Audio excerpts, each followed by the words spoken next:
Boa noite. Ele é o novo presidente da Câmara Federal. No centro do Roda Viva está o deputado Michel Temer. Michel Temer nasceu em Tietê, interior de São Paulo, é casado e tem 3 filhas. Formado em Direito, começou a carreira pública como procurador-geral do Estado de São Paulo em 1983 e foi secretário de Segurança Pública e de Governo nos períodos Franco Montoro e Fleury Filho. Filiado ao PMDB, tornou-se deputado federal constituinte em 87 e se reelegeu para as 2 legislaturas seguintes. Durante o governo Fernando Henrique, Temer ganhou destaque como relator da emenda da Previdência e como líder da bancada do PMDB na Câmara. No ano passado, previu que a reforma administrativa seria aprovada ainda no primeiro semestre de 96. A reforma tributária, que é uma terceira, né?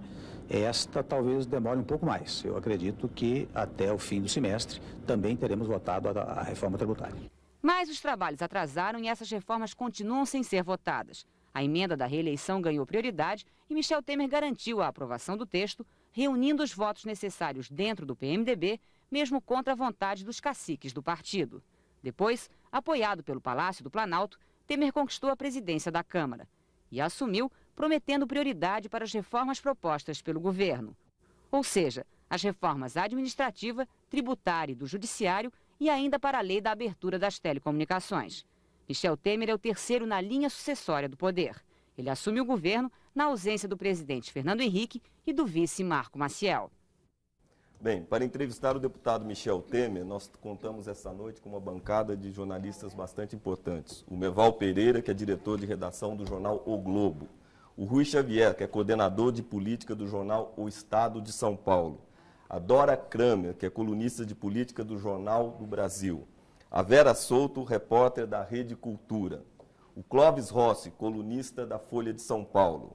E o Ricardo Noblar, diretor de redação do Correio Brasiliense. Aliás, e o Luciano Suassuna, redator-chefe da revista Isto É. O Roda Viva é transmitido em rede nacional com 289 outras emissoras em todos os estados brasileiros. Você também pode participar desse programa fazendo perguntas pelo telefone 252-6525. Repetindo, 252-6525.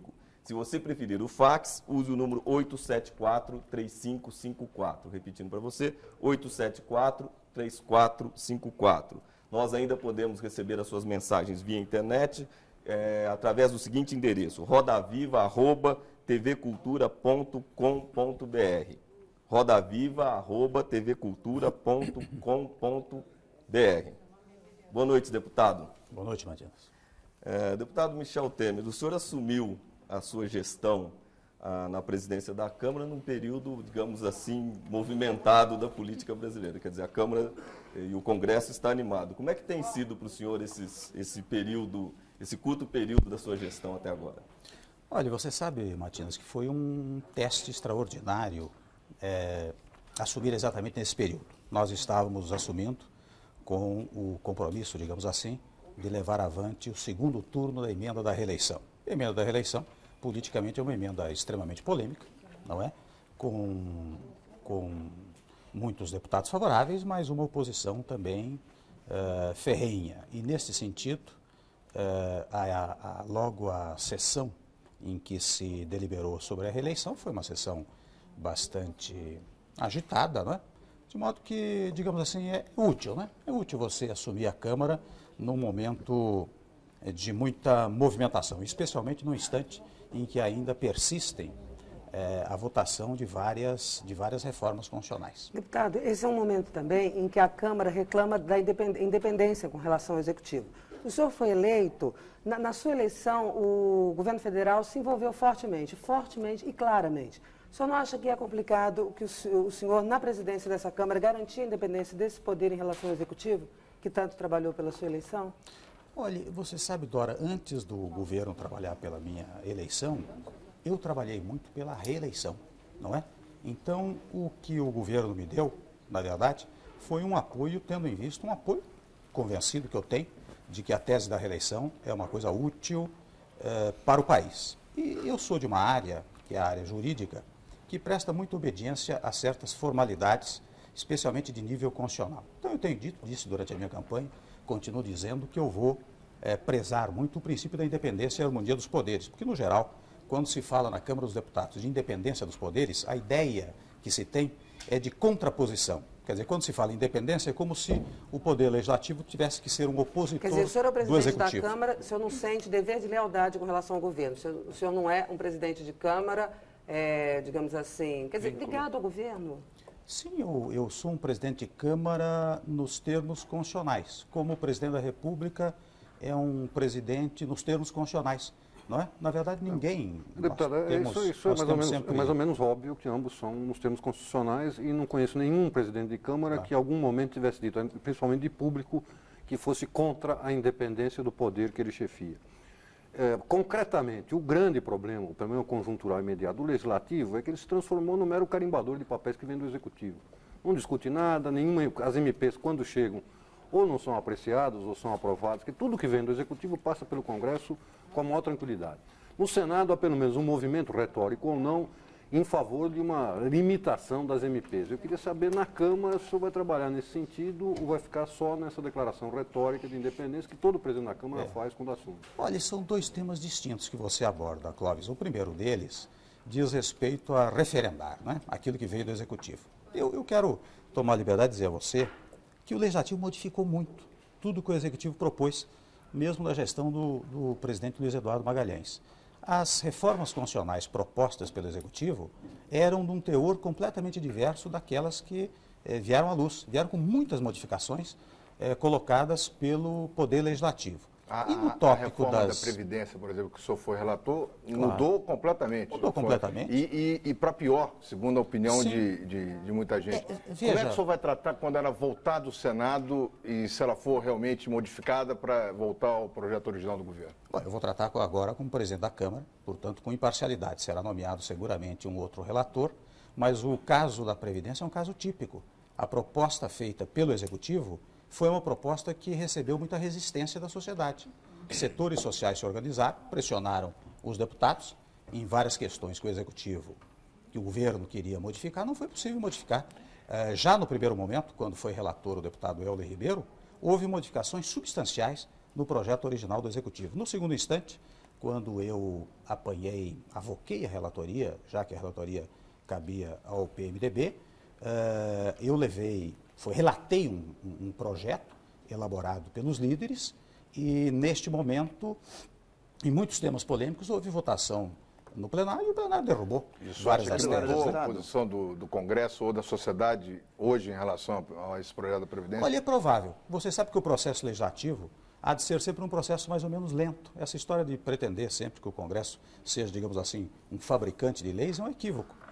Pode ocorrer, agora está no Senado, não é? Pode ocorrer que o Senado venha a fazer modificações, como estão sendo anunciadas, e que, voltando à Câmara, haja um convencimento maior nesse momento, né? Então, eu acho que pode realmente ocorrer essa hipótese. Nessa linha ainda, o que o senhor prevê no futuro próximo de discordância com o governo federal? Algum tipo de projeto na reforma administrativa, tributário ou judiciário, que seja? Olha, teve algum tipo de discordância pesada com o Executivo? Olha, na reforma administrativa não está sendo fácil. Eu mesmo, veja que no vídeo que passaram a respeito de umas declarações minhas no passado, eu imaginava como líder do PMDB que seria possível votar a reforma administrativa em 96. Não foi possível. Nós estamos em 97 e eu diria que, embora relatada e aprovada na comissão especial, ainda é preciso tratar melhor da reforma administrativa. O senhor acha que o semestre termina com as reformas votadas, há temas que ainda não estão definidos, né, pelo Poder Legislativo, mas vai ter que trabalhar ainda mais. Os líderes têm que trabalhar na reforma administrativa. Não é? A limitação de salário, por exemplo, é uma maneira. Era nesse aspecto que eu queria fazer uma pergunta. Se eu não me engano, posso estar errado, no projeto da reforma da Previdência se estabelece um teto para salário de quem recebe pelo Estado. Na administrativa. Na administrativa. Se não me engano, 10.800, uma coisa desse tipo. O teto é o vencimento do ministro do Supremo Tribunal Federal. Que é hoje 10.800. Muito bem.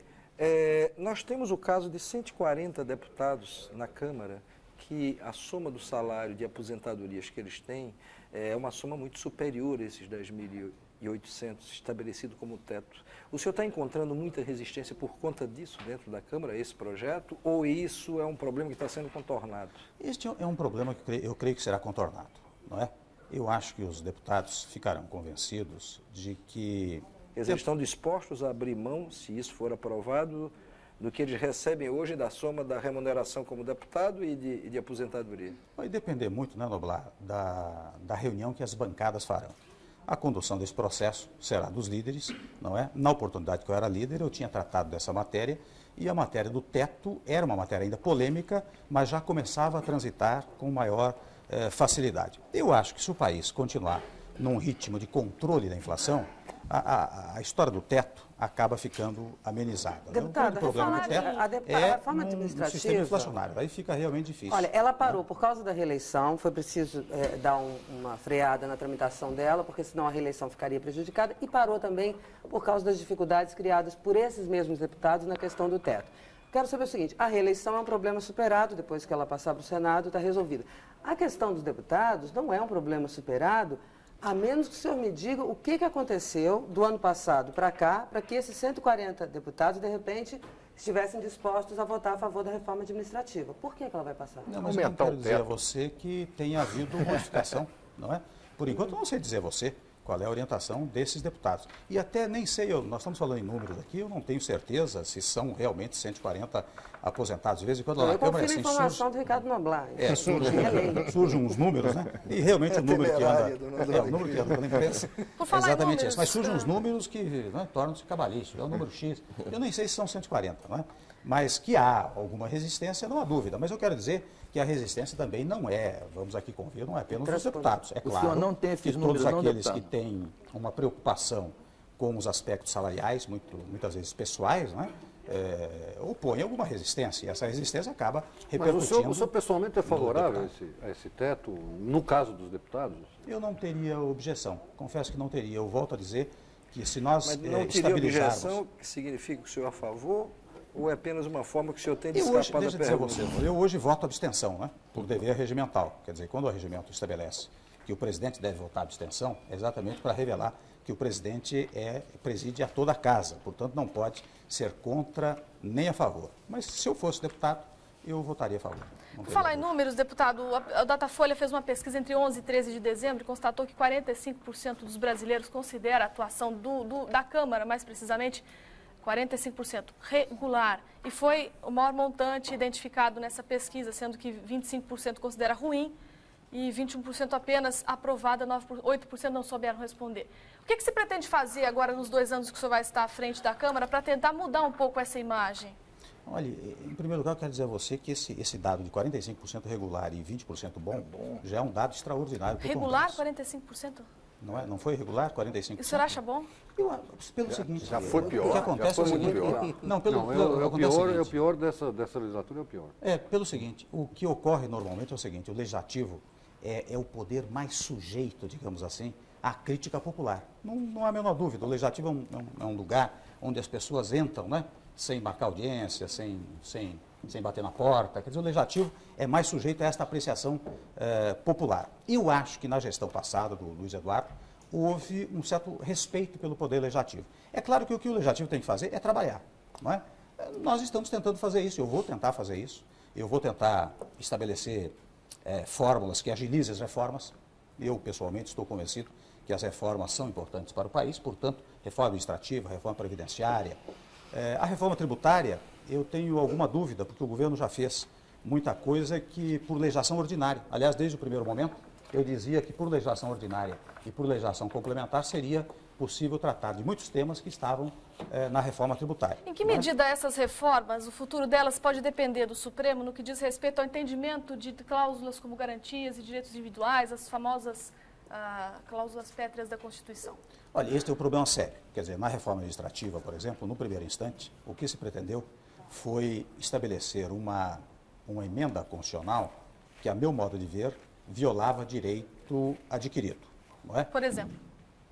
Por exemplo, não tolerar a estabilidade de quem hoje é estável. A meu modo de ver, eu tenho dito isso com muita frequência, quem é estável tem direito assegurado, tem direito garantido.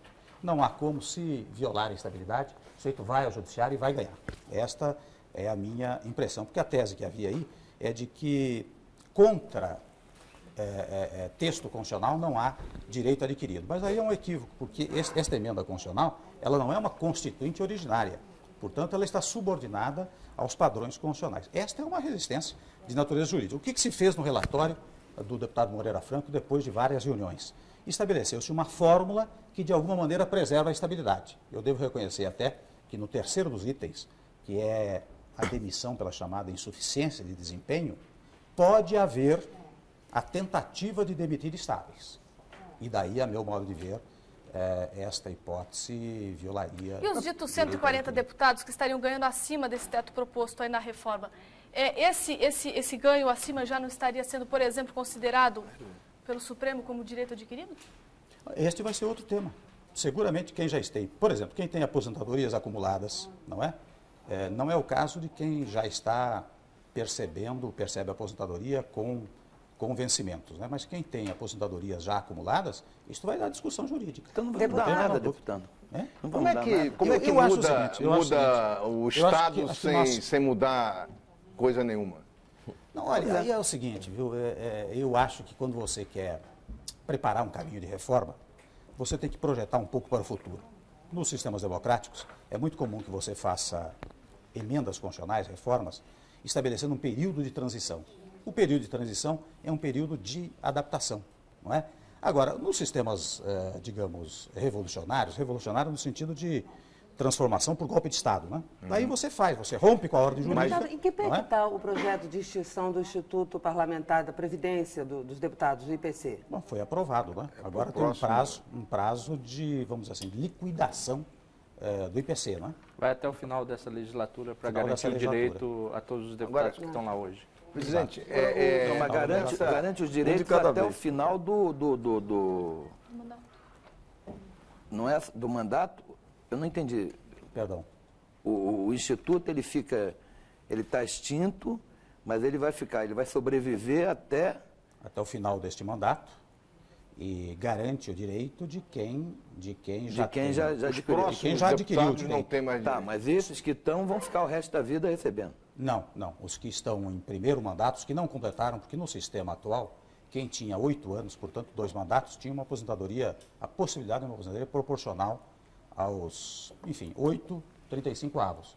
O que o projeto de lei que extinguiu o IPC fez foi transformar o deputado, quer dizer, o período que ele tem de mandato, deve somar-se ao período da iniciativa privada ou do trabalho público para fazer os 35 anos. Essa coisa da aposentadoria dos deputados sempre deu muito o que falar no país, né, deputado? É verdade. Todo mundo sempre falou que deputado tem muita mordomia, etc. O senhor acha que deputado tem muita mordomia?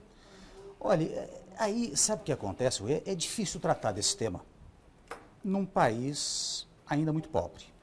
Quando você diz que o deputado necessita de elementos, recursos materiais para o seu trabalho, e se diz, bom, o deputado ganha R$8.000 por mês, ganha um líquido de 4.800, se você disser, bom, isso é pouco, você agride milhões de brasileiros que ganham muito menos.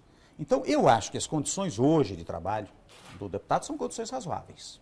São condições razoáveis não são boas para o seu desempenho. Mas são condições razoáveis. Depois que só aumentou a verba de gabinete, né, deputado? Mas a verba de gabinete, você veja, foram R$10.000, e aqui eu devo esclarecer, muitas vezes fala nessa história do aumento de verba de gabinete, imaginando o seguinte, que o diretor-geral da Câmara pega o dinheiro, entrega para o deputado faz o que quer. E não é isso.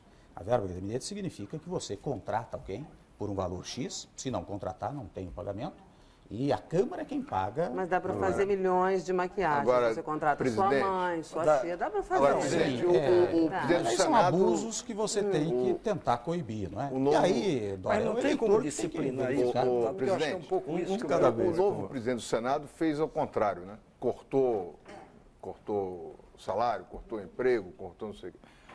Por que essa diferença entre o Senado e a Câmara? Não, olha, eu vou dizer a você sabe que o orçamento do Senado e o orçamento da Câmara praticamente se equivalem. Não é?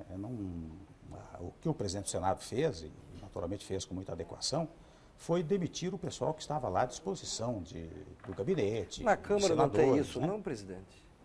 Está todo mundo ocupado direitinho, cumprindo suas funções. Não tem como no Senado funcionários postos à disposição de outras repartições ou de outros. Olha, eu vou até... Você sabe que eu estou mandando levantar esses dados na Câmara, né? Porque na Câmara é um problema. Na Câmara você tem 513 deputados. Eu estou mandando levantar esses dados e, digamos assim, os... Não tem gente também que não trabalha, ganha sem trabalhar? Os servidores que estiverem nessas condições, não no tocante aos gabinetes dos deputados. Porque eu quero dizer o seguinte, a Câmara tem cerca de 10 mil servidores, mas 7 mil são servidores dos deputados, quer dizer, contratados com a tal verba de gabinete. Portanto, não são servidores diretos da Câmara. Eles servem indiretamente à Câmara. A Câmara mesmo tem cerca de 3 mil funcionários, né? Neste quadro, neste circuito de 3 mil funcionários, aqueles que estiverem em funções desviadas ou não estejam exercendo funções, eu vou cuidar. O senhor já mandou levantar isso? Estou mandando levantar. Agora, nessa questão da verba de gabinete que o senhor aumentou,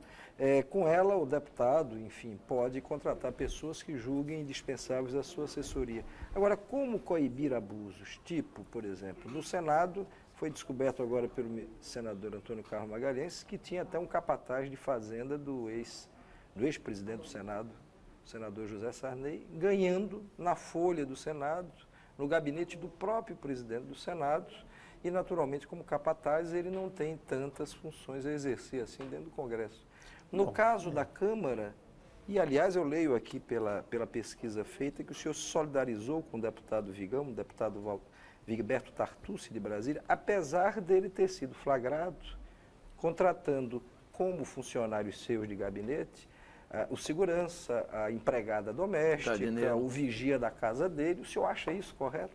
Não, olha, deixa eu dizer a você o seguinte, a verba de gabinete é utilizada pelo deputado na contratação dos seus servidores. Qual foi o objetivo principal? Mas dos servidores do gabinete? Do gabinete, de gabinete. Sim, mas o gabinete, eu vou pedir licença para explicar. No gabinete, o deputado federal muitas vezes tem o seu gabinete em Brasília, tem o seu gabinete na capital do estado e tem o seu gabinete muitas vezes na sua região eleitoral. Mas não tem jardim no gabinete. Este gabinete é composto desde do contínuo, né, do boy, até um digitador de computador. Hoje nós estamos tirando as máquinas de escrever, já há um computador, vai mais um computador para os deputados, portanto você precisa de analista de sistemas, essas coisas que custam muito mais de 2, 3 mil reais por mês, não é? Um bom profissional. Então muitas vezes ele pode ter no seu estado, um auxiliar que trabalhe no escritório na sua casa. Isso eu não saberia dizer. Agora, evidentemente, se a hipótese é de contratação de empregada doméstica, etc. Mas isso é o caso real. Um de cada vez. O senhor não acha, então, que devia haver uma norma regulamentando as contratações para o gabinete, proibindo o nepotismo, proibindo que os deputados contratassem parentes, proibindo que os deputados usassem a verba de gabinete para contratar serviçais, enfim, funcionários para suas residências? Você sabe que a história de parente, né, Luciano? Houve muita discussão várias vezes, tanto no tocante ao legislativo, como no judiciário, no executivo, né? E isso ainda não se conseguiu estabelecer como regra definitiva. Muitas vezes você tem um aparentado que pode colaborar, eu não tenho nenhum, não é?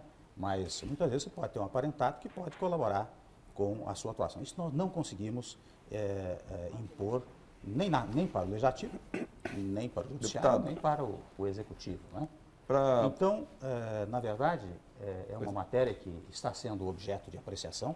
Eu vou tentar regulamentar essa matéria, né, para evitar esses abusos. Agora, e aqui a imprensa presta sempre um serviço muito valioso, quando for detectado um fato qualquer, a imprensa tem que denunciar. Não, a gente conta, não se preocupe. O problema é que depois não acontece nada. Até para a gente ter aqui uma voz do outro lado, o Guilherme Jurema Falcão, que eu suponho ser de Brasília, pergunta para o senhor: gostaria de saber se na sua gestão, como presidente da Câmara dos Deputados, haverá uma valorização do servidor da casa, incluindo uma programação séria de treinamento e definição de um plano de carreira.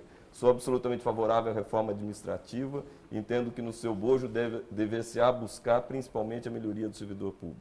Olha, eu acho que a pergunta até é muito oportuna, não é?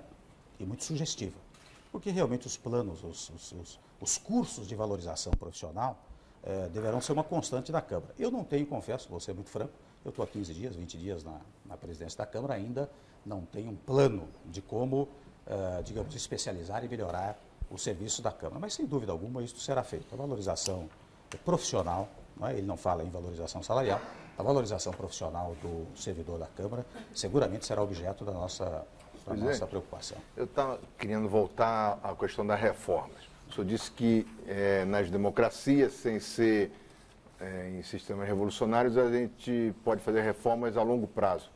Quanto tempo o senhor acha que o país aguenta sem as reformas administrativas?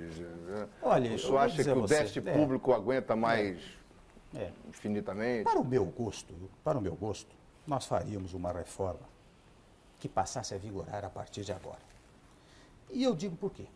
No caso da reforma administrativa, e isto foi objeto de muitas conversas com a imprensa logo que ela foi lançada. Eu estou dizendo isso aqui porque eu disse publicamente como líder numa reunião de ministros com líderes e o presidente da República. A Constituição atual já fornece todos os elementos para uma adequada reforma administrativa.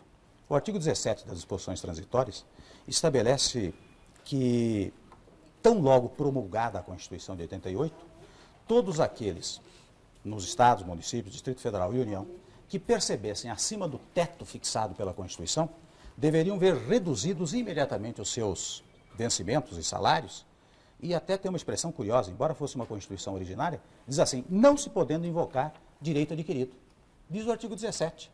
Portanto, quem quisesse fazer a reforma administrativa, reduzindo o salário, já pode fazê-lo no presente momento, invocando o artigo 17. E o teto previsto no corpo permanente da Constituição é no caso dos estados. Então os governadores não fazem porque não querem. E o governo federal também. O senhor já falou isso uma coisa negativa. O senhor já falou isso. Eu disse isso em várias ocasiões, não tenho negado isso. Agora, o que acontece é o seguinte, eu vou esclarecer. Houve um instante em que se pretendeu fazer isso num estado. E o Supremo Tribunal Federal, interpretando um artigo, que é o artigo 39, parágrafo 2º ou 3º da Constituição, entendeu que as chamadas vantagens de caráter pessoal não estariam incluídas nesse teto. E as chamadas vantagens de direito pessoal é que geram, muitas vezes, distorções que levam, sei lá, o fulano de tal, funcionário não sei de que setor, a ganhar 30, 40 mil reais por mês, não é? Então, rigorosamente, e houve estados que fizeram e decisões judiciais locais foram favoráveis. Então, o que se quer com a reforma administrativa? O que se quer é reafirmar este princípio que já está na Constituição e que está sendo, digamos, repisado na reforma administrativa. Eu tenho até registrado nas discussões com o deputado Moreira Franco, que é preciso esclarecer isto de uma forma muito evidenciada, porque senão nós vamos repetir o mesmo que aconteceu com a Constituição de 88. Uma enorme perda de energias, quer dizer, reafirmar, rediscutir, recolocar tudo que já está colocado. Se o Supremo pode negar e dar a esse tipo de reformas o caráter de salvação da pátria que o governo desde o início vem dando, se essa é uma mera reafirmação... A única vantagem dessa reforma administrativa é que, pautada pelo exemplo anterior, ela esclarece no texto, né, que todas as vantagens, mesmo de natureza pessoal, etc., fazem parte desse teto. Mas não é um gasto de tempo e de energia enorme por uma coisa que, pela sua colocação, parece relativamente menor e em face dos problemas enormes que o país tem em várias outras áreas que não se limitam a ser reforma do Estado, reforma da Previdência, enfim. Não, olha, eu acho, Clóvis, o seguinte, a reforma administrativa, de qualquer maneira, tem lá seu valor para alguns municípios, para alguns estados, não é? Eu acho que ela pode... Eu não saberia dizer a você se é um gasto enorme. Acho que o Legislativo está aí para trabalhar, né? Para trabalhar nesses temas. A reforma previdenciária, por exemplo, é fundamental. As projeções todas revelam que se você não fizer uma reequação do sistema previdenciário, daqui a pouco não tem mais como pagar nem a aposentadoria. Só um minutinho sobre essa questão. O Sérgio Rangel mandou aqui um e-mail para a gente dizendo o seguinte: deputado Michel Temer, o governo FHC tem passado o que quer, tem aprovado o que quer no Congresso. Reeleição, eleição do presidente da Câmara, do Senado, etc. e tal. Agora, quando o governo vai usar essa força para fazer as chamadas reformas urgentes que o país precisa? Eu gostaria de lembrar, saiu uma reportagem na Gazeta Mercantil de 29 de janeiro de 1997, dizendo que 77,5% das votações do Congresso foram a favor do governo. Quer dizer, eu acho que não há exemplo na história recente do Brasil de um Congresso que tem aprovado tantas emendas ou tantos projetos do Executivo. Enfim, já passamos a reeleição, que seria ou pelo menos uma fase dela já se passou, uma parte dela, metade dela já caminhou essa coisa toda. Não há um acordo para se andar mais depressa, não há uma possibilidade, enfim. Eu gostaria de usar a pergunta do Sérgio Rangel para expressar um pouco o sentimento que a gente encontra na população, que é esse. Bom, enfim, já passou a reeleição, o governo demonstrou um poder que poucos governos tiveram até agora. E por que as reformas não vão andar mais rápido ou não serão realizadas num prazo curto de tempo? Bom, olha, em primeiro lugar, não é nada assustador que, digamos, projetos vindos do Executivo, na média de 77%, tenham sido aprovados pela Câmara dos Deputados. Aliás, eu devo dizer que o Executivo é muito mais aparelhado tecnicamente, não é? Isso é da nossa cultura política, do que o Legislativo, para produzir, às vezes, projetos Você está fazendo uma crítica aos seus colegas? Não é isso, não. É que nós não temos uma assessoria eficiente. A grande verdade é essa. Mas cada um dispõe de uma verba de não sei quanto. Por que 20 pelos números depois são 20 funcionários para cada deputado. Não dá para construir uma assessoria com 20 funcionários. E tem uma assessoria própria do Congresso. Fora os quadros da casa. Regiamente paga, com os DAS bem fornidos. Claro, mas o que não nos assusta é que os projetos vindos do Executivo, porque esta é a primeira afirmação, tenham sido aprovados. O fato do governo ter uma ampla maioria significa que o governo soube politicamente construir esta maioria. Agora, dizer que as reformas constitucionais também não passaram não é uma expressão inteiramente verdadeira, porque as reformas da ordem econômica todas foram aprovadas. Agora estão lá a regulamentação dessas reformas, não é? A reforma que flexibilizou o monopólio do petróleo, por exemplo, a regulamentação deverá ser votada na comissão amanhã e eu espero que na próxima semana eu possa votar no plenário. De igual maneira, a de telecomunicações, não é? A esta altura já há relator nomeado, presidente nomeado, comissão instalada. Em 30 dias, possivelmente, esteja regulamentada a reforma referente a telecomunicações. O que está pendente ainda é a reforma administrativa e a reforma previdenciária, já que a reforma tributária, disse eu, em boa parte, já foi produzida por legislação infraconstitucional. E as reformas políticas também. E as reformas políticas. Tem a reforma do judiciário. Pois é, essa reforma política é uma coisa que se arrasta pelo menos há 5 anos no Congresso.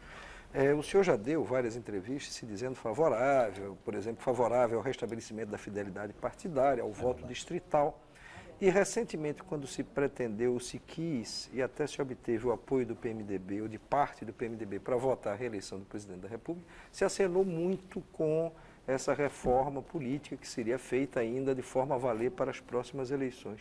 Em que pé está isso? É mais uma intenção? Porque isso já se arrasta há tanto tempo e não sai?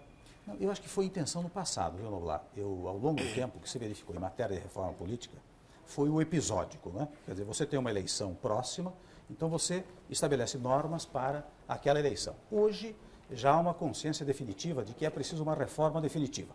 Enfim, regras fixas para todos os aspectos eleitorais. E está lá no Senado a reforma relatada pelo senador Sérgio Machado, não é?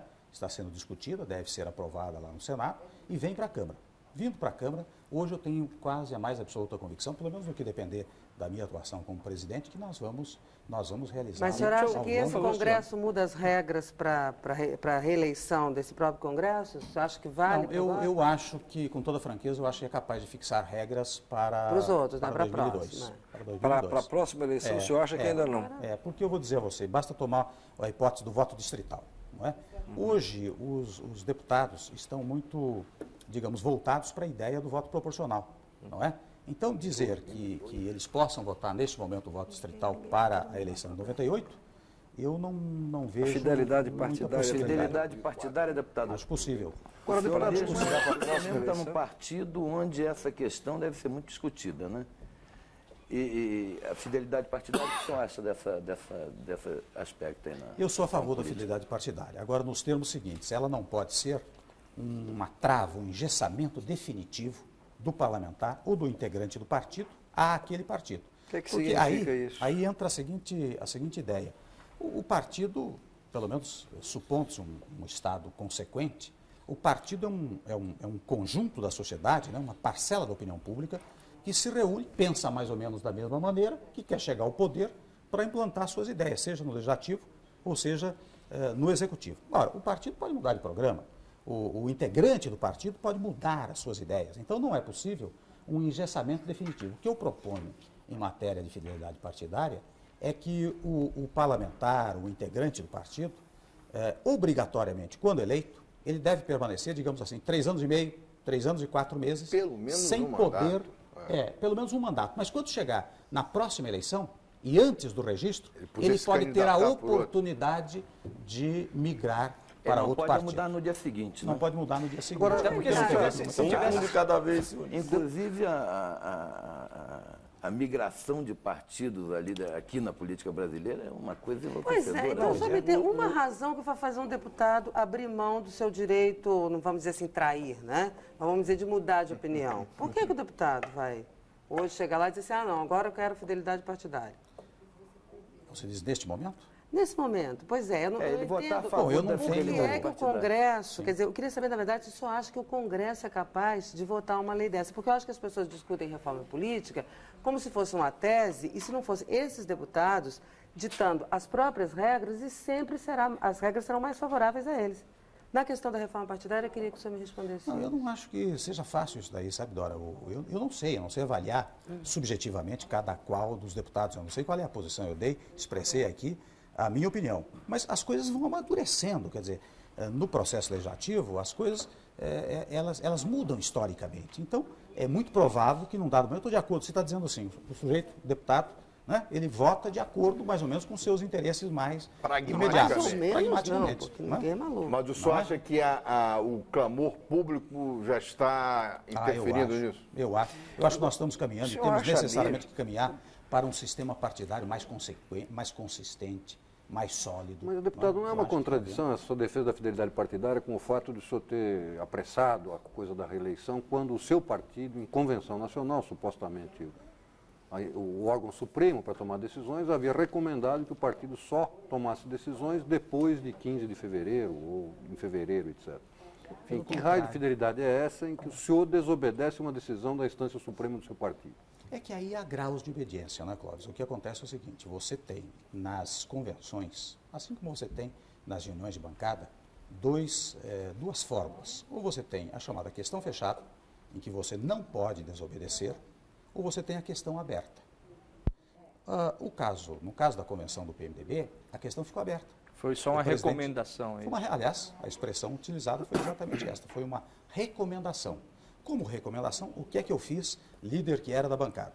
Eu consultei um a um dos parlamentares. Como é que você quer fazer? A reeleição vai para a pauta no dia tal. Você quer votar a reeleição ou não quer votar a reeleição? Você acha que deve ficar para depois ou não? E, na verdade, eu detectei, embora eu falasse nos primeiros momentos que nós teríamos pelo menos 50 a 55 votos, eu detectei 68 parlamentares que queriam votar a reeleição e fizeram reuniões comigo para votar a reeleição. Não significou uma desobediência ao partido. Tanto que os que não puderam votar por razões regionais receberam na minha fala até, durante o encaminhamento, uma homenagem. Eu disse, aqui eles estão cuidando de não votar por razões pessoais, de modo que eu quero homenagear a todos. Mas a grande maioria quis vir aqui votar. Agora, isso de desobediência à convenção do partido, não. O partido deixou a questão... Mas essa história de graus de fidelidade parece a coisa da virgindade. Né? Você pode ter meia virgindade, virgindade inteira, e aí não, fica sempre... E essa sua tese de que não, tem que ser fiel até durante 3 anos e meio, mas pode trair nos 6 meses seguintes, é um convite também a se manter essa salada partidária que é hoje. Mas me permito dizer que não se trata de traição. O que você vai impedir é aquela coisa do deputado se eleger por um partido e no dia seguinte, em face de circunstâncias ocasionais, não é? A verdade é o seguinte, se não flexibilizar, não passa. Se não flexibilizar, não passa. Se botar fidelidade pura, não passa. E eu acho que até não tem muito sentido. Quer dizer, você entra hoje num partido e você fica amarrado a ele por 40 anos. Você não pode jamais sair dele. Se fosse absolutamente rígido, jamais haveria o PSDB. Né? Tá certo. É isso. Você não tem nem a capacidade de construir, como está dizendo o Suassuna, de ser criativo em matéria partidária. Mas isso é um movimento coletivo. O problema é que o fato de você querer sair do partido, isso é livre. A questão da fidelidade partidária não é isso. Você pode, o que você quiser, você pode sair do partido a hora que você quiser. Sim, mas se você isso, for ela deputado, não impede você de sair. O mandato não ela te impõe algumas regras para você estar mudando, estar fazendo as coisas. Mas a hora que você quiser sair, você pode sair do partido. É isso. Não é lógico que perca o mandato saindo do partido? Se o mandato é do partido... A discussão que se coloca em torno da fidelidade partidária, e seria, digamos, a única consequência útil, né? É que se o deputado sair do partido, ele perde o mandato. O senhor é favorável a isso? É? O senhor pessoalmente acha que se sair do partido, o mandato é do partido? Claro, nesses termos que eu coloquei. Se isso estivesse vigorando, o senhor teve nos últimos 14 meses 92 deputados eleitos por partido e trocando para outros partidos. E trocando até às vezes para outro, não, terceiro, né? E até passando para um terceiro partido. Quer dizer, isso não cria, mesmo dentro do Congresso, assim, nenhum clima de encabulamento, não? As pessoas fazem isso com a maior tranquilidade, pelo que o senhor percebe lá? Porque é permitido, não é? Não há proibição. Do instante que haja proibição, você passa a regrar-se pela proibição, não é? Então, o que é preciso é estabelecer regras, digamos, de comportamento político, né? Deputado. A partir daí fica proibido. Deputado, nós vamos fazer um pequeno intervalinho e a gente volta daqui a pouco com o segundo tempo da entrevista com o deputado Michel Temer. Até já. Roda Viva. Apoio Cultural. VASP, tricampeã em pontualidade e regularidade.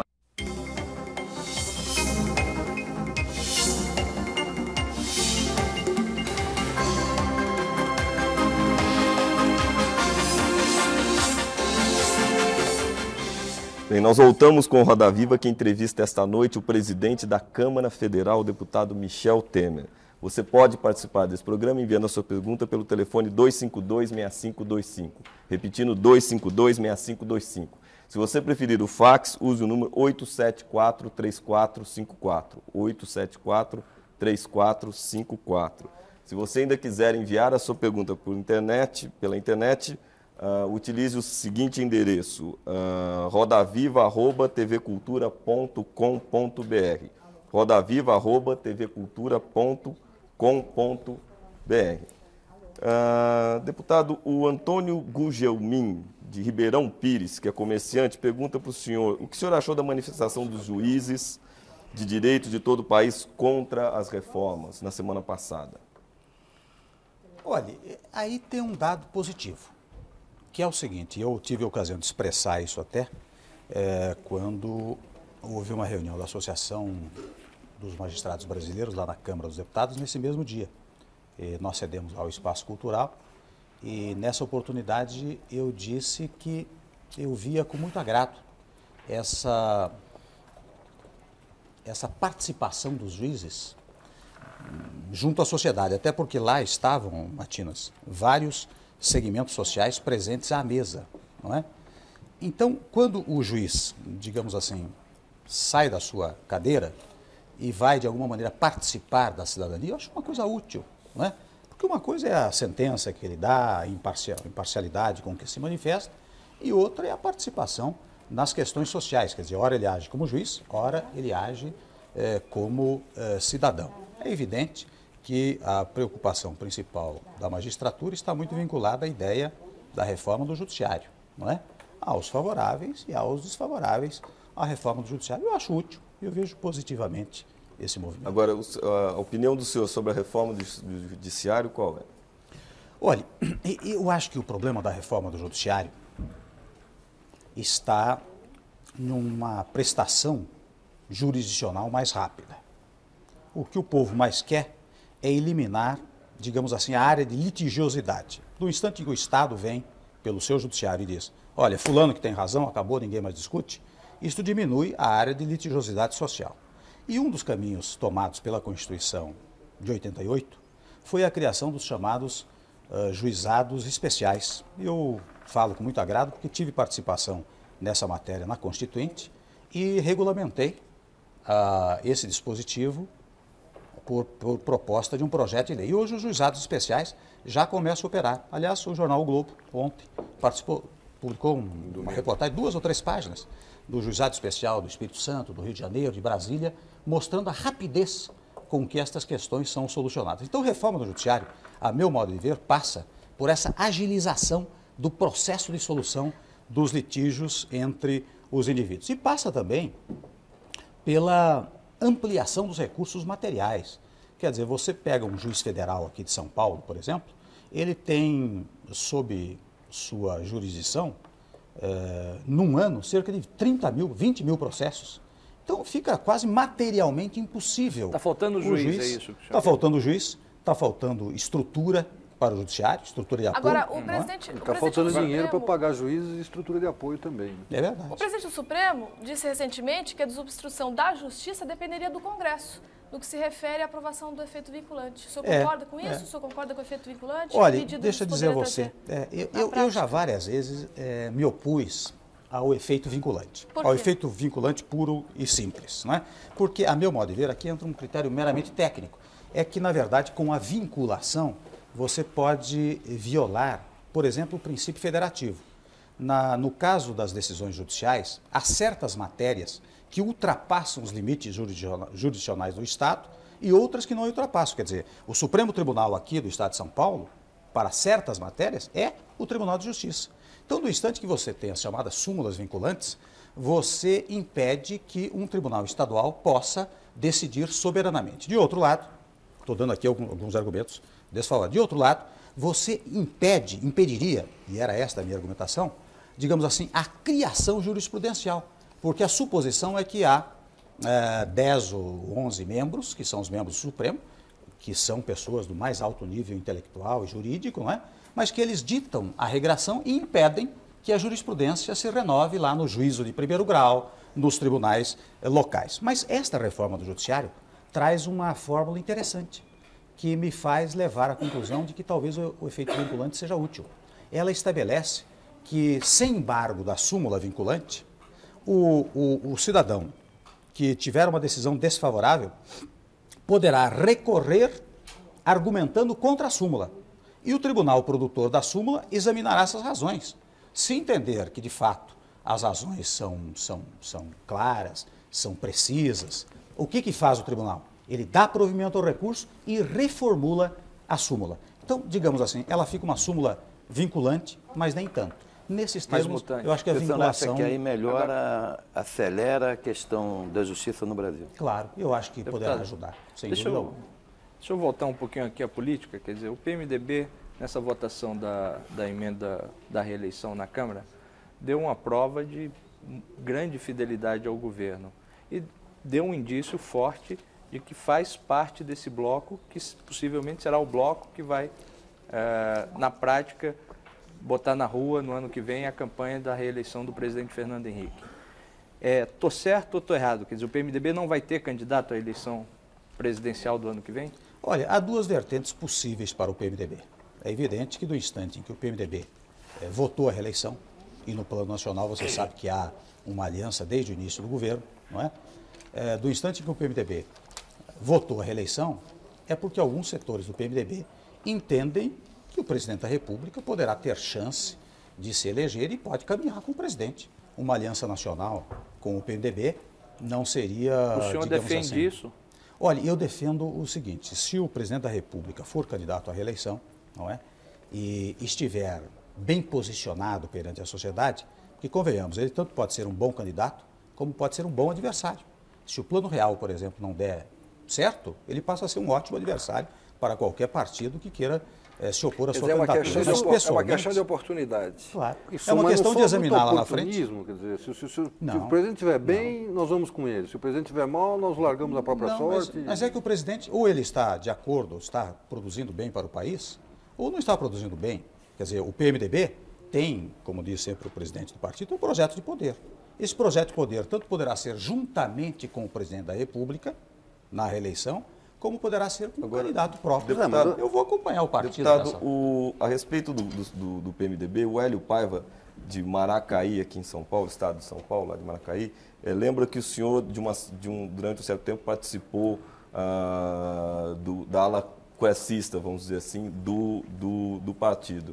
E houve aí na questão da reeleição, dentro do processo interno do PMDB, uma espécie de ressurgimento do coecismo dentro do partido, essa coisa toda. Como é que o senhor avalia isso atualmente?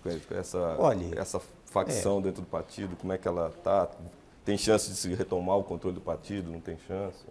Olha, eu acho o seguinte, o Quércia é um líder do partido, inquestionavelmente, não se pode negar esta posição a ele. Agora, eu, digamos assim, nunca fui nem quercista, nem fleurizista, não é? Eu sempre tive de alguma maneira, uma marca própria. Eu comecei, na verdade, no governo Montoro. Eu fui procurador-geral do Estado e depois secretário da Segurança Pública do governo Montoro. Depois, o governador Montoro foi para o PSDB, não é? Eu fiquei no PMDB. Ao tempo do Quércia governador, eu fui deputado. Eu não fui secretário do governo Quércia. Voltei a ser secretário no governo Fleury, não é? Secretário de Segurança, então, né? Fui secretário de Segurança. O senhor está decepcionado ou o senhor está achando que está correta a segurança, está tudo bem com a segurança em São Paulo?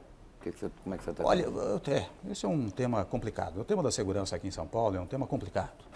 Não é de fácil solução. Não foi no meu tempo, não é agora, não é? O que eu acho que é preciso fazer cada vez mais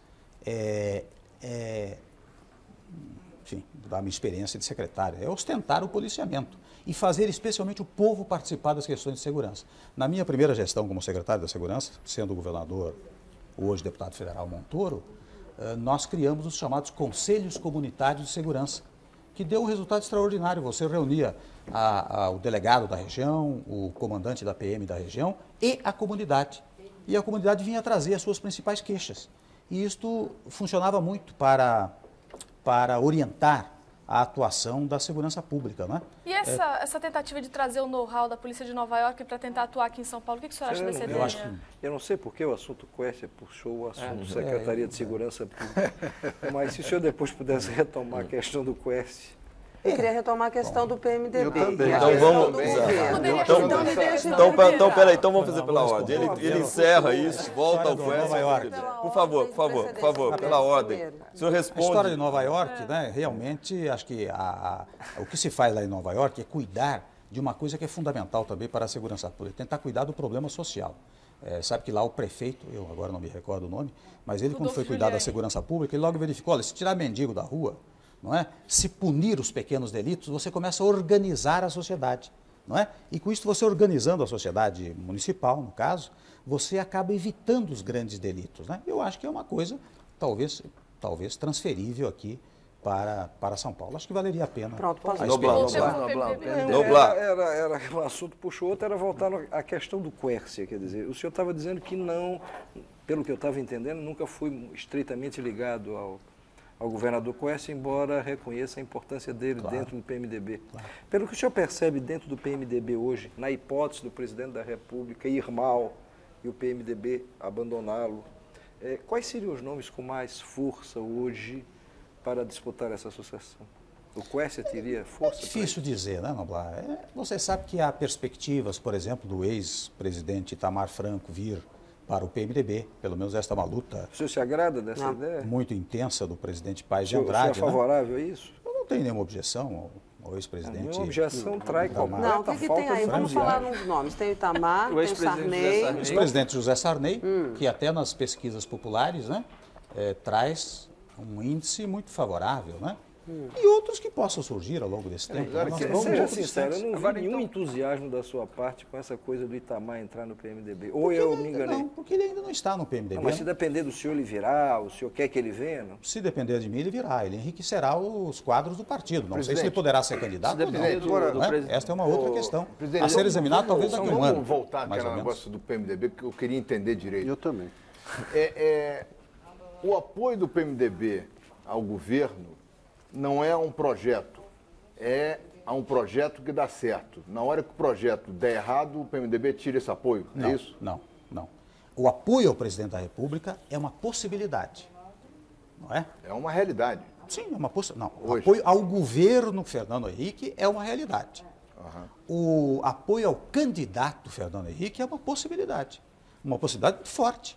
Eu volto a dizer, no instante em que o PMDB resolveu apoiar a reeleição... É um projeto, não é uma pessoa. É claro. Quer dizer, pelo menos eu estou entendendo... Eu queria voltar para o PMDB no governo. O PMDB tem 3 ministérios hoje, 2 vagas abertas. Né? Do Luiz Carlos Santos praticamente aberta. Eu queria saber se o senhor, o senhor concorda com o partido que o partido não deva abrir mão desses postos, o PMDB com esses ministérios, Transportes e Justiça, ainda assim estaria mal atendido, porque o partido considera isso fora do eixo central de poder, ou nesse momento em que o partido ainda não sabe se vai seguir no futuro com o presidente Fernando Henrique, ele deve ficar afastado disso?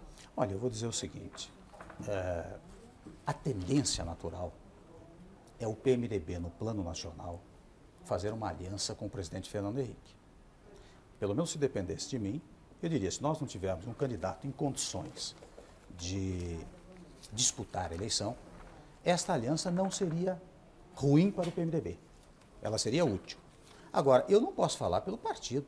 Se de repente o partido reunido decide lançar um candidato, eu sou membro do partido. Mas é com ministro ou sem ministro? Agora, com os ministros, eu acho que a história de estar bem atendido ou não, eu acho que o PMDB, do instante que tenha a mesma proporção participativa dos demais partidos que dão apoio ao presidente, tudo bem.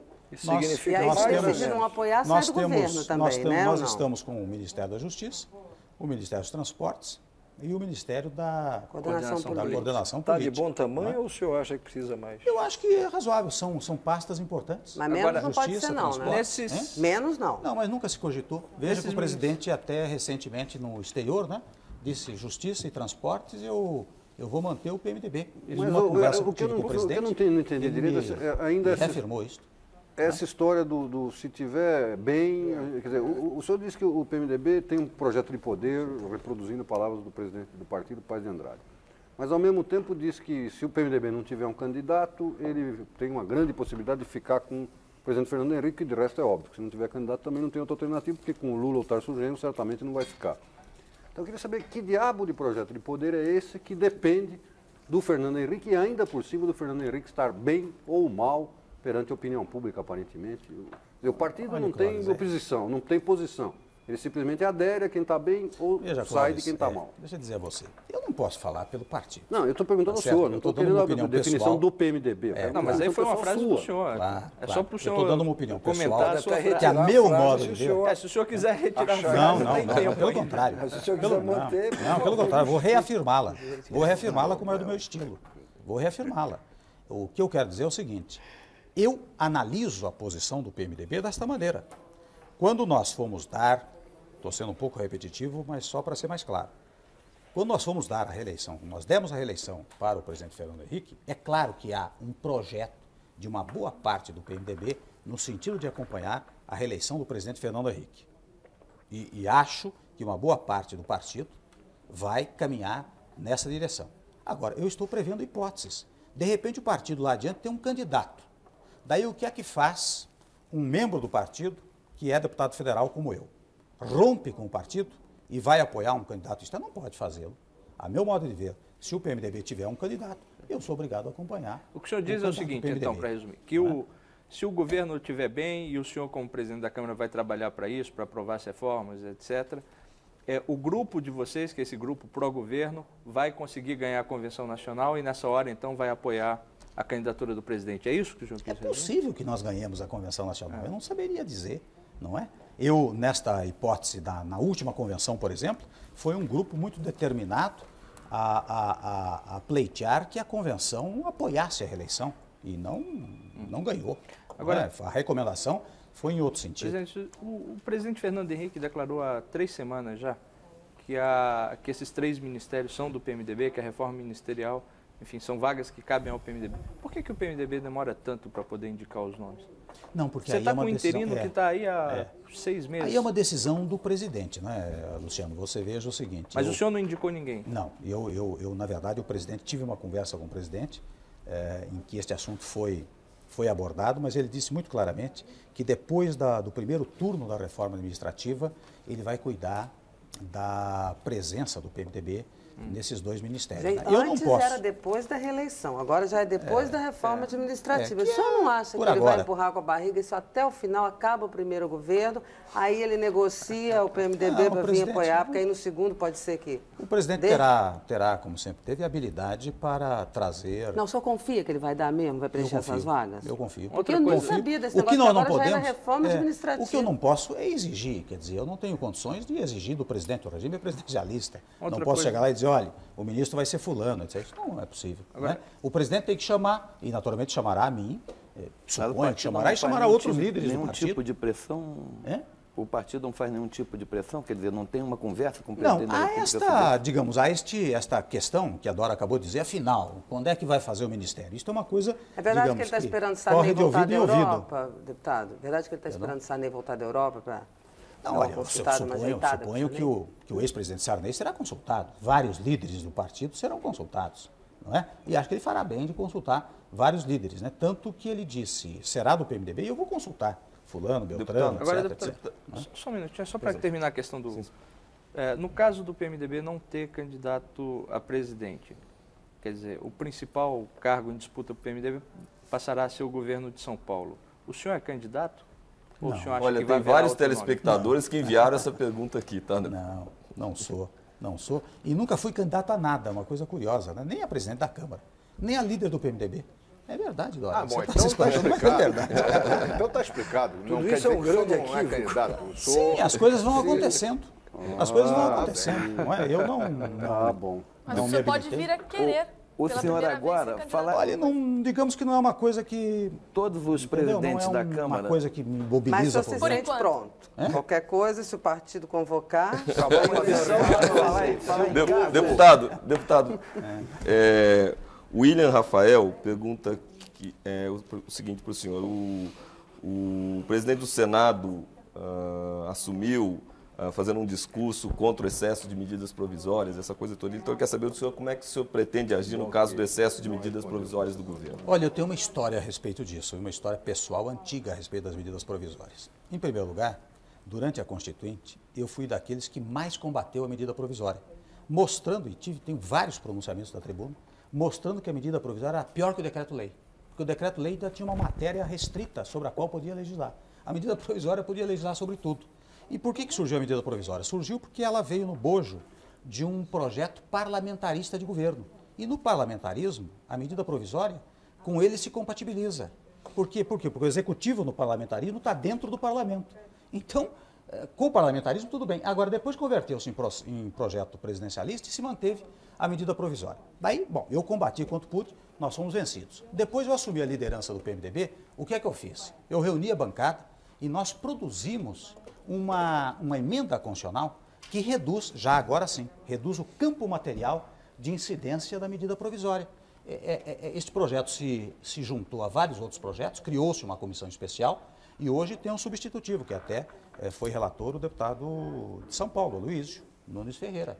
O senhor continua, o que quer dizer exatamente reduz o campo de... No nosso projeto, reduz apenas a matéria financeira. E além do mais, aliás, para o meu gosto, deixa eu fazer um parênteses aqui.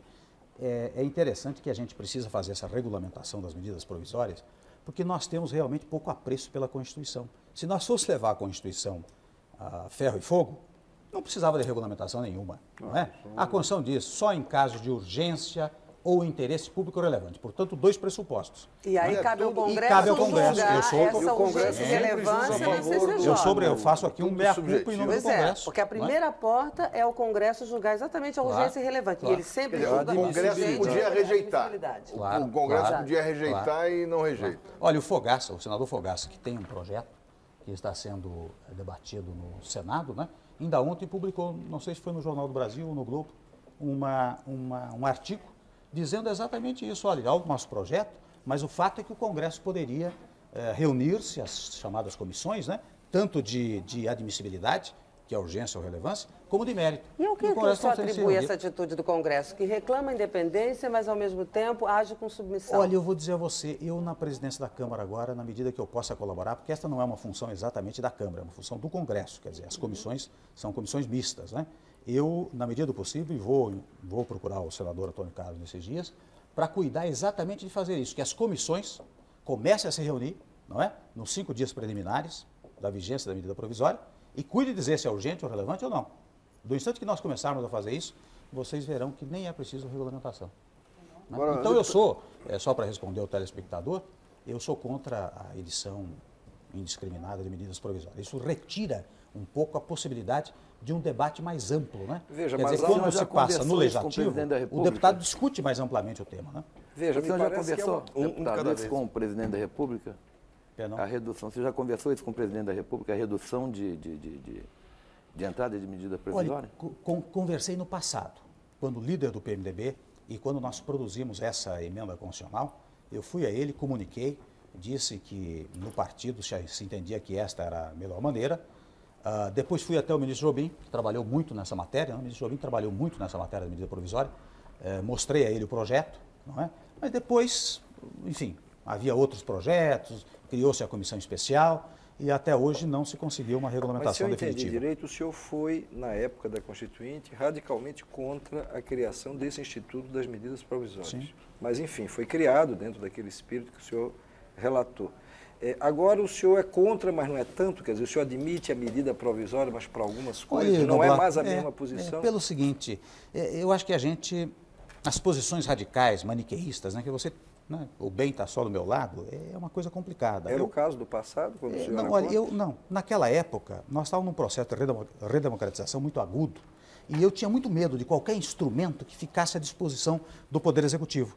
Porque os instrumentos legislativos que ficavam à disposição do Poder Executivo significavam uma centralização extraordinária de poderes no Executivo. Hoje eu vejo que a medida provisória, por mais que eu quisesse me opor, né, para o meu gosto, até se eliminasse a medida provisória, desde que conservasse um sistema de urgência, porque não há dúvida que certas matérias demandam uma urgência muito grande, não é?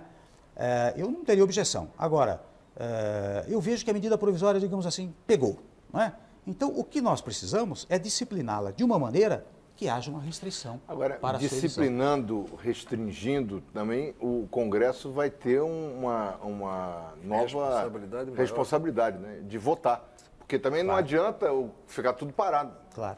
A medida provisória é baseada nessa necessidade de agilidade do Executivo. Né, aliás, se me permite, o que o projeto do senador Fogaça faz, e de alguma maneira reproduz o projeto que nós apresentamos na Câmara, é dizer o seguinte, se o Congresso não apreciar a medida provisória, fica sobrestada a tramitação de todo e qualquer projeto de lei, até que seja aprovada, aliás, examinada a medida provisória. Agora, quer dizer, é um método impositivo em relação ao deputado, eu queria fazer uma pergunta, embora o presidente do Congresso seja o senador Antônio Carlos Magalhães, quer dizer, o senhor compartilha da tese dele de que o movimento dos trabalhadores rurais sem terra não deve ter o direito de se manifestar naquele espaço que o Congresso sempre permitiu o acesso de manifestações populares? Aliás, Clóvis, se o senhor me permitir, eu vou pegar desculpe, deputado, eu vou pegar uma carona para complementar a pergunta do Rossi, o Djalma Diniz e a Elaine Nunes, da Praia Grande, encaminharam perguntas a respeito da questão do sem terra, o que o senhor pensa da questão do sem terra. Então tem a pergunta do Rossi e depois a dos telespectadores. Olha, em primeiro lugar, eu vou explicar uma questão física aí, territorial, que é o seguinte, o que pertence ao Congresso, na verdade, é aquela área, aquele gramado logo inicial, é o primeiro gramado, não é? E lá normalmente não há, digamos, não há manifestações naquele primeiro gramado. As manifestações se dão no segundo gramado, que já não pertence, é depois da rua que separa o primeiro gramado. Ali poderá continuar. Desse segundo gramado, digamos assim, o Congresso não terá jurisdição. No que pertence ao Congresso, eu acho o senhor é contra ou a favor? Eu acho que de fato não deve haver. Não deve haver. Nem no segundo gramado, deputado? Não, no segundo não é jurisdição do Congresso. Tá. Né? Mas por quê? Olha, eu acho o seguinte... Você acabou de dizer que o povo entra lá, não precisa pedir audiência, pode. Agora manifestação não pode. Eu acho o seguinte, que lá no Congresso Nacional, realmente, há um movimento sem terra. Quer entrar lá, entra. Não há razão para impedir o acesso, né? Agora, os acampamentos lá naquele terreno, logo em frente ao Congresso... O senhor não quer fazer reforma agrária aí, é isso? Acho que lá não é o caso. Você tem, até, digamos, fisicamente, topicamente, o movimento fica melhor situado naquele segundo trecho. Só para não confundir as restrições que o senhor está colocando em relação ao primeiro gramado, mais próximo do Congresso. Sim, claro, sem dúvida alguma. Agora, como também, se entrarem no Congresso, é claro que vão ter que se pautar pelos critérios de ordem dentro do Congresso, né? Pois é, mas na hora de fazer, quando o senhor estava na oposição ao regime autoritário, na hora de fazer manifestação pelas diretas já podia ir no primeiro gramado, no segundo gramado, no terceiro gramado e no quarto gramado. Agora que o senhor está no governo, não pode mais. O senhor parece um pouco partidário do esqueçam o que eu escrevi, porque qual é a diferença que havia entre manifestações e acampamentos a favor das diretas já, apoiados pela oposição, do qual você fazia parte, e manifestações da oposição de agora? Olha, eu nunca entrei no primeiro gramado. Você sabe que, de alguma maneira, eu acho que é importante obedecer a certos critérios. Então, digamos assim, eu até acho que, confesso a você, é interessante, nós estamos discutindo isso aqui, eu não acho de maior relevância esse tipo de discussão, né? Acho que o senador Antônio Carlos diz, bom, aqui em frente ao Congresso não vou permitir. Me parece uma questão tão fundamental. Quer dizer, se houver um acampamento lá, uma barraca lá, né? Eu não acho que isso vai prejudicar os trabalhos do Congresso Nacional. Agora, de qualquer maneira, acho que a visão que se tem daquele primeiro gramado é a mesma visão que se tem da parte interna do Congresso Nacional. Quer dizer, as coisas vão se processar com certa ordem, não é? E acho que a ideia do senador é exatamente esta, não é? Mas não me parece que seja uma questão relevantíssima. Se tem um acampamento lá, uma barraca, me parece importante, que pode estragar o gramado, manda refazer o gramado. Presidente, talvez escapando um pouco para um tema mais ameno, o senhor é favorável, pelo menos declarou isso em algumas ocasiões, ao projeto que legaliza a união de pessoas do mesmo sexo e até se comprometeu em colocar esse projeto em votação agora, coisa que seu antecessor não fez, por qualquer razão. Em que pé está isso? Isso vai ser votado logo? O senhor continua com essa posição, embora como presidente da Câmara não vote? A verdade é essa, como presidente não vou votar. Mas eu tenho uma opinião muito tranquila em relação a esse assunto. A função do legislador é examinar o panorama social e positivar, quer dizer, legislar sobre as realidades sociais. Esta é a função do legislador. Qual é a realidade social atualmente existente? É que pessoas do mesmo sexo coabitam, convivem juntas. Esta é atualmente a realidade social. Eu não entro no mérito se isso é bom, se é ruim, se vale a pena, se é moral, imoral, se é ético, aético, não importa. A realidade social é esta. O que é que o legislador tem que fazer? Ele tem que regular essas relações sociais. Trata-se, na verdade, de um casamento entre pessoas do mesmo sexo? Não. Trata-se da regulação de efeitos materiais. E aí eu invoco o Instituto da Herança. Por que existe a herança? Por que a herança, quando o sujeito se casa pelo regime da comunhão de bens, passa da mulher para o marido, do marido para a mulher, ou então passa para os seus procriados, para a sua prole? Porque a ideia é que ambos construíram um patrimônio juntos e, portanto, quando um morre, o patrimônio deve ficar com o outro, ou então para aqueles que por ele foram criados.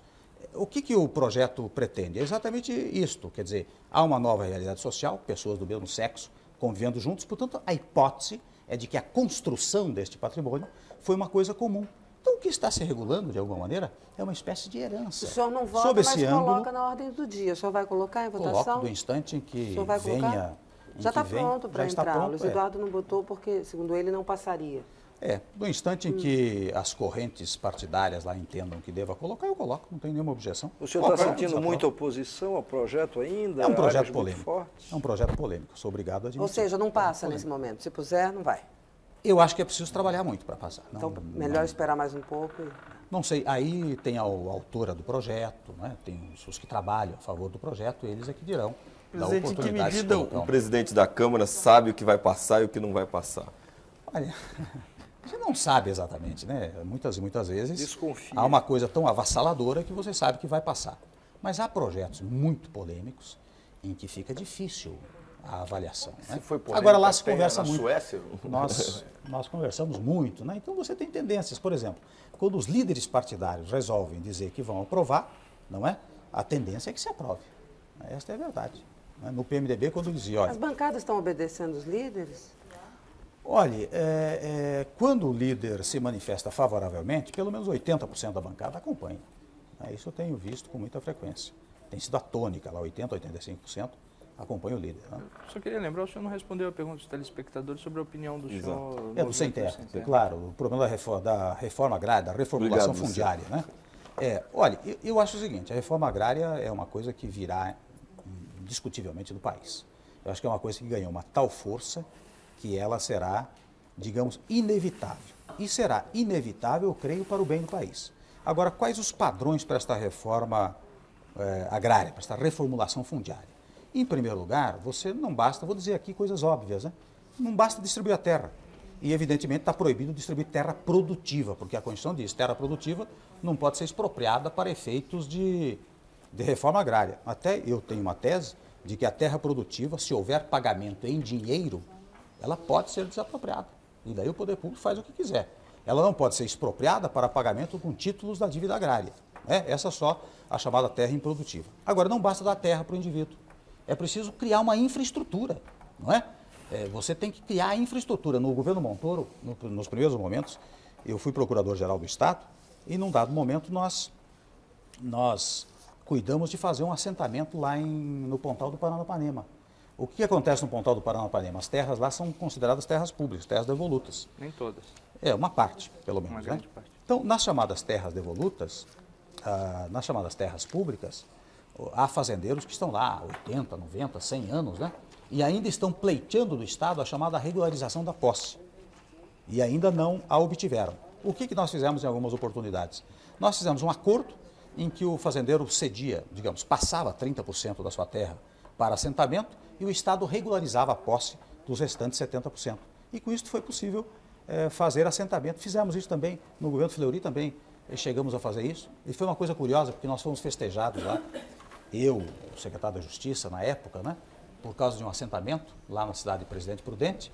Fizemos o assentamento, etc., mas tempos depois entrou uma ação popular contra o Procurador-Geral do Estado, contra o secretário da Justiça, contra o governador, sob o fundamento de que aquilo era terra pública, portanto não poderia haver acordo. Né? O deputado, tem um assunto lá no Congresso que nunca mais se ouviu falar, a questão do processo que poderia resultar ou não na cassação do deputado Pedrinho Abraão, aquele que tinha sido denunciado por uma pessoa de uma empreiteira, um funcionário, também pelo ministro do Meio Ambiente, de ter pedido, ou supostamente pedido, uma comissão para manter algumas verbas no orçamento, com aprovação, garantir a aprovação de algumas emendas. Em que pé também está esse assunto lá, que me parece que está dormindo ali, está esquecido. Está na Comissão de Constituição e Justiça, né? É claro que vai ter um processo regular. Nós não podemos impedir o direito de defesa, o amplo contraditório. Não é? Você falou em acordo, é possível ter tido isso, deputado? Teve isso? Algum tipo de acordo com o deputado Pedrinho Abraão?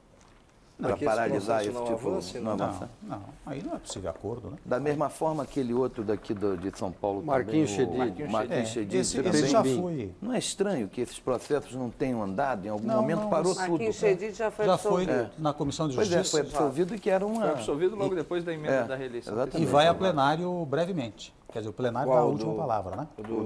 Esse projeto Agora, eu queria lembrar um outro assunto. Desculpa, porque... Só queria lembrar um outro assunto que também está meio esquecido. Que é o Fundo Social de Emergência, que o governo sempre disse que sem ele não existe o real. E está para vencer em julho agora, e até agora não foi apresentado...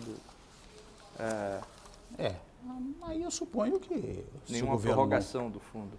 Se o governo não se mobilizar, não se cogitará da prorrogação. E o senhor acha que ainda dá tempo? Quer dizer, para tramitação, tem que... Como é a emenda...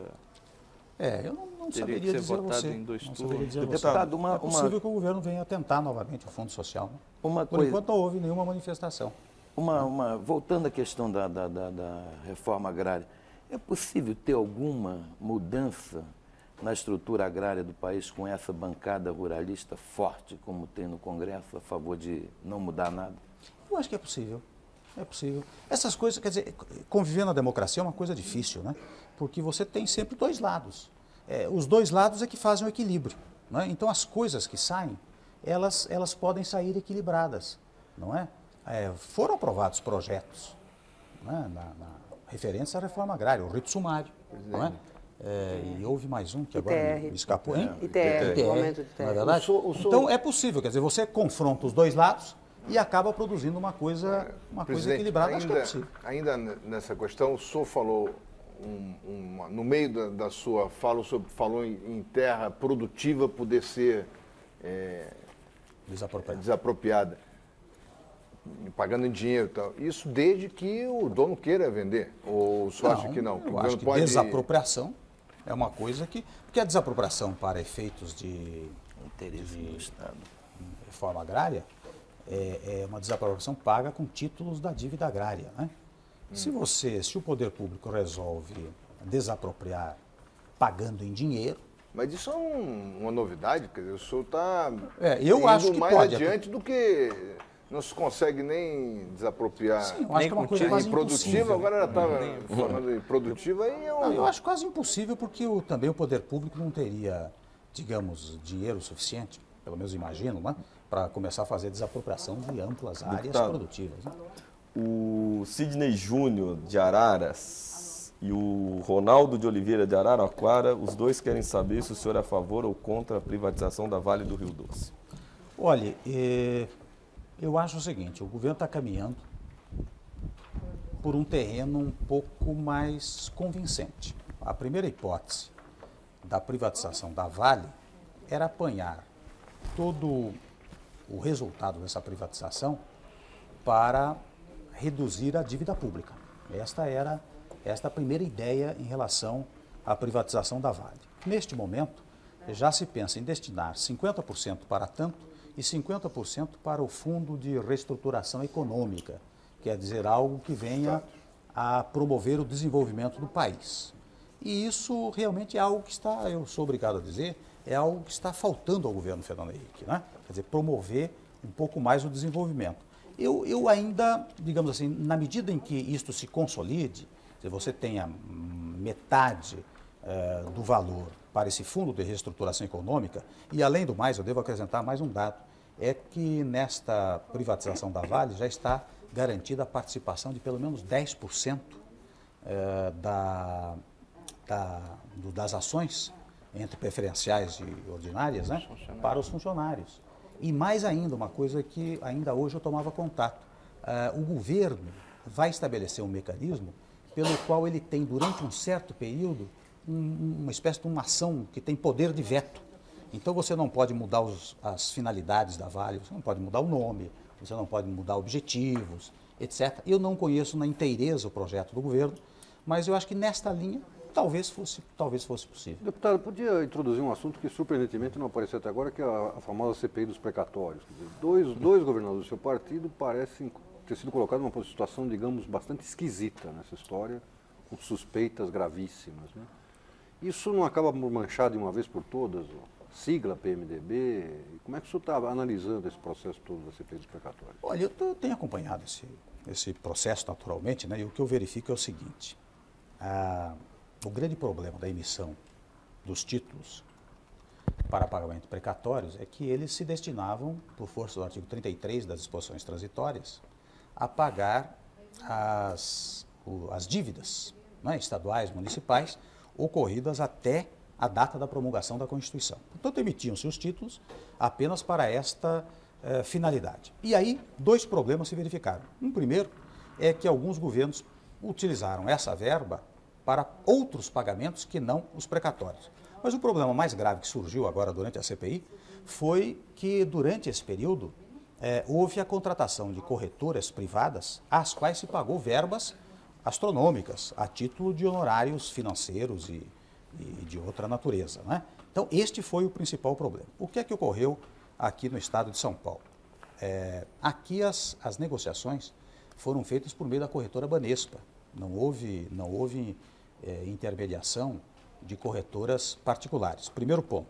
E segundo ponto, este é um dado que eu tenho, confesso por ouvir dizer, a emissão de títulos aqui, a emissão de títulos da dívida pública, o Estado sempre pagou mais de precatórios do que o valor global dos títulos emitidos. Pelo menos. É o que diz o Banco Central. Sobre a Prefeitura de São Paulo não é o que diz o Banco Central. Eu estou perguntando sobre Santa Catarina. Você referiu-se ao Estado de São Paulo, ao governo do Estado. Né? Sobre a Prefeitura, eu confesso a você que eu não tenho O governo do Estado de São Paulo, pelo menos até agora, não apareceu no noticiário. Eu não tenho dados. Mas apareceram 2 governadores do PMDB. Que na verdade, volto a dizer a você, a intermediação foi feita pela corretora Banespa, portanto, corretora oficial, e os valores pagos de precatórios superaram a emissão dos títulos da dívida pública. Eu nem saberia dizer a você se houve um trecho do dinheiro que pegou daqui para pagar lá. Isso não saberia dizer. Deputado, o partido tem alguma posição de como lidar com esses governadores diante desse problema ou isso não é uma questão partidária? Olha, não houve ainda, digamos assim, uma reunião partidária a respeito desse assunto. Nem vai haver, né, pelo jeito? Nem vai haver, né? Presidente, não sei se eu entendi muito bem a resposta do senhor, mas o senhor acha que foi tudo legal nessa coisa dos... Os dados que eu tenho, eu não tenho... O governo do Estado de Santa Catarina. Calma, um de cada vez, senhor.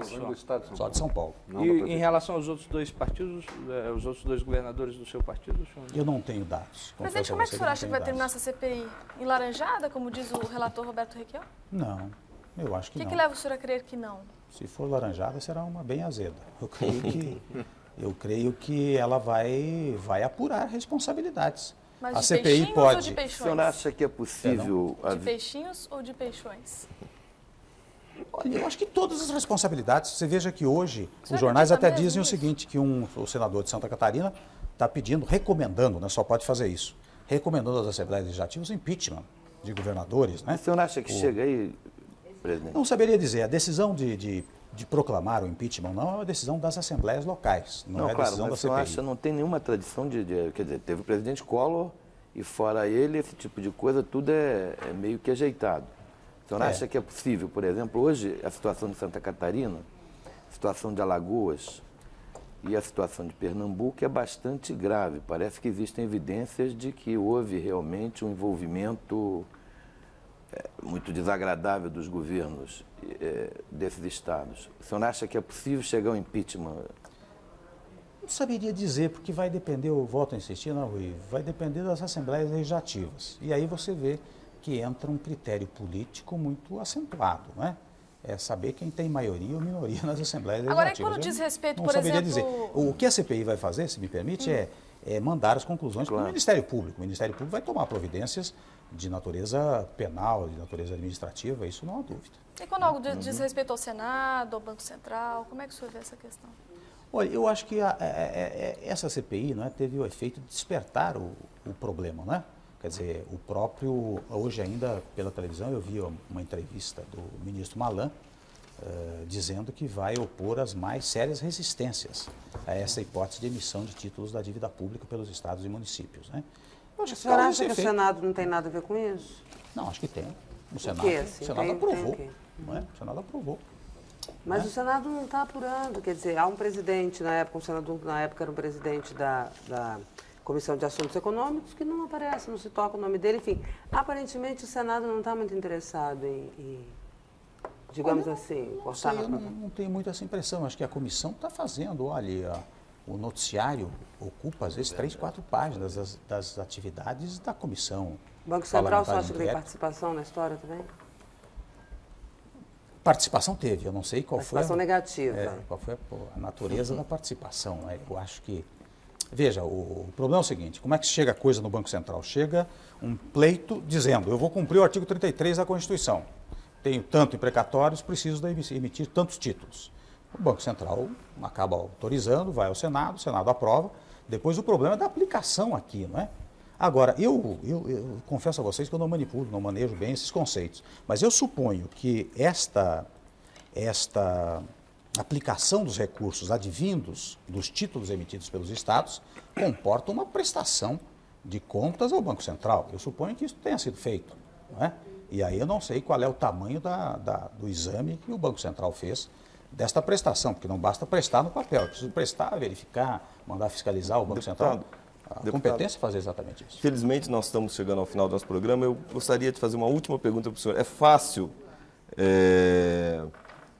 de trabalhar ou ter algum tipo de convivência de trabalho que o senhor tem que ter com o presidente do Senado, Antônio Carlos Magalhães? Acho que é fácil. Não tem nenhuma dificuldade de relacionamento com o presidente do Senado, o senador Antônio Carlos Magalhães. Não tem nenhuma dificuldade. Um trato muito cordial. O meu estilo é um estilo de cordialidade, o estilo dele em relação a mim sempre foi um estilo de cordialidade. Tenho a impressão que não vou ter nenhuma dificuldade. Você não acha que a diferença de estilos pode criar aí um tipo de atropelo por parte da Câmara Alta com relação à Câmara Baixa? Não. Cada casa tem as suas competências, não é? De vez em quando eu vejo assim, o presidente do Congresso Nacional. Muito bem, o Congresso Nacional é um órgão legislativo, não é um órgão administrativo. Administrativo é o Senado de um lado e a Câmara do outro lado. Cada um tem suas competências. Tenho certeza que jamais o senador Antônio Carlos vai invadir competências da Câmara e, evidentemente, jamais vai passar pela minha cabeça invadir competências do Senado.